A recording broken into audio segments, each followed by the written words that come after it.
How do you capitalize multiple text notes in Autodesk Revit? Do you still use the traditional method, editing each text note individually, selecting the text, and clicking capitalize? This might be acceptable when you have 2 or 3 text notes, but what if you have 10, 20, or even more text notes in a single drawing? Doing this manually quickly becomes frustrating and time-consuming. In situations like this, wouldn't it be great to have a single button or a script that instantly capitalizes all selected text notes? That's exactly what we're going to build today. In this video, I'll develop a Python script that capitalizes multiple text notes in seconds. This script can later be converted into a custom button or even recreated in Dynamo. However, in this video, we'll focus purely on the Python approach. So stay with me and let's get started. Before we write any code, let's clarify an important concept in Revit: the difference between text and text note. A text note is the container placed in the Revit view, while text refers to the individual characters inside that container. A single text note can contain one or multiple pieces of text. Understanding this distinction is essential when working with the Revit API. Here in my Revit model, I currently have 5 text notes placed in this view. Our goal is to capitalize all the text inside these text notes using a Python script. Revit does not come with a built-in Python environment. For this reason, I recommend installing Revit Python Shell, which I've linked in the video description. Once installed, you'll find it under the Add-ins tab as Interactive Python Shell. Clicking this opens the Python editor where we'll write and run our script. Before running the code, let's briefly outline the steps we'll follow. At this stage, I recommend pausing the video to examine the workflow of the script in detail. For now, I'll skip the detailed explanation and jump straight into coding. I'll proceed with the assumption that viewers possess basic Python programming skills. First, we import the required Revit namespaces. From autodesk.revit.db, import everything. From autodesk.revit.ui, import everything. I prefer importing everything using the asterisk. It keeps the code simple and avoids having to remember which class belongs to which namespace. Next, we target the currently active Revit document. This ensures the script runs on the model that is open in Revit. Since every element in Revit has a unique ID, we can retrieve its ID using the code selection equals _Revit .activeUI document .selection .getElementIDs parentheses. But what if the user forgets to select anything before running the script? To handle this, we add a simple validation check. If nothing's selected, the script stops and displays a warning message. This step is optional, but it greatly improves the user experience and prevents unintended execution. So considering it, we can add taskDialog.show, and within the parentheses, we write warning title as our first argument and a warning message as our second argument.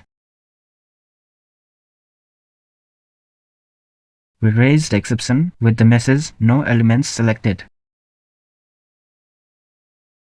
The raise keyword is used to signal that something has gone wrong. Now it's time to create a transaction. Transactions are required for any modification to the Revit model. We create a transaction T variable of the transaction class. It requires the current Revit document doc as the first argument to know which project is being modified, and the transaction name string as the second argument. In this case, let's name it capitalize text notes.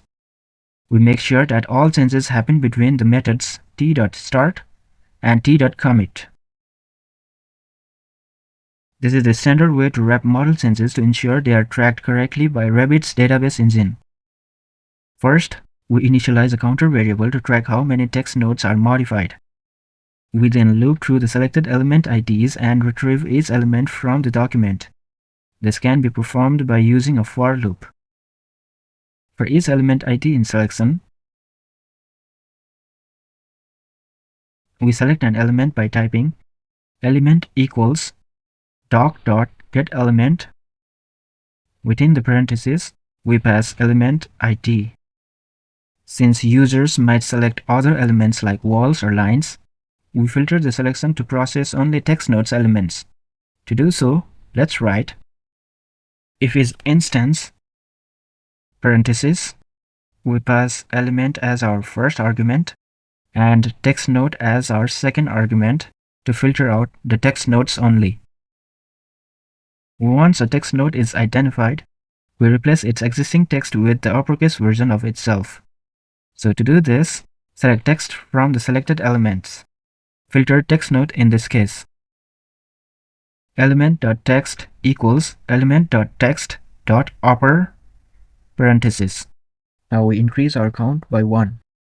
This tracks how many text nodes are modified. After all changes are complete, we commit the transaction. To provide feedback, we display a dialog box showing how many text nodes were capitalized. This is optional, but it gives clear confirmation that the script worked successfully. Let's write task dialog.show parenthesis success title as our first argument and a structured success message as our second argument.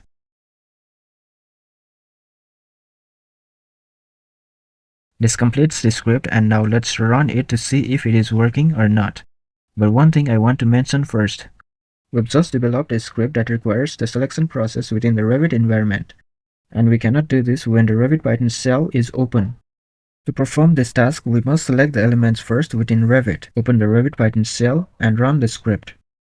And we haven't selected a Revit element, so let's copy all the code we've generated, close the Revit Python shell, select the multiple text nodes in Revit, open the Revit Python shell, paste the previously copied code, and run the script. Within seconds, all selected text nodes are converted to uppercase and a success message displays the number modified. This is the code execution when only the text nodes are selected. Try running the script without selecting anything and observe the error message. Then try selecting a mix of elements such as walls, doors, and text nodes and notice how the script correctly filters only the text nodes. And that's how you can capitalize multiple text nodes in Revit using Python. In the next video, I'll show you how to automate the same task using Dynamo. Until then, keep building smarter, designing better.